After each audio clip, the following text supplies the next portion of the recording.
সকাল 9:30টার সময় দুজনে রেডি হয়ে নিয়েছি কান্নাকাটি করতে যাব। একদম ঠিক শুনেছো, এসবিএফ এ চলছে সাইয়ারা। সবাই এত কান্নাকাটি করছে, ভাবলাম উফ আজকে বড় একটা রুমাল সুমাল নিয়ে দুইজনে মিলে উঠলাম হলে।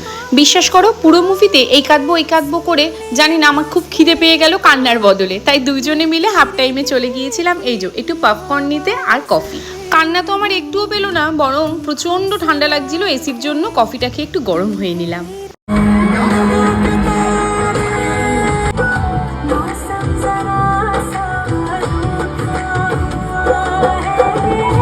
সুন্দর গান আর সুন্দর মুভিটা উপভোগ করলাম, আর ফাইনালি দেখো হ্যাপি ফিরলাম, কারণ ডিএনটা কিন্তু হ্যাপি ছিল। শ্রাবণ মাস পড়ে গেছে, মামুনির জন্য এই যে সবুজ এই চুড়িখানি আমি এনেছি, দেখো তো কেমন লাগছে। আর আজকে মামুনি বানিয়েছিল পুরো একদম ইলিশের প্লেট, ইলিশ ভাজা, ইলিশ মাছের মাথা দিয়ে কচুর শাক আর ভাপা ইলিশ। আজকের দুপুরটা একদম জমে ক্ষীর। তোমরা কেমন কাটিয়েছো জানিও।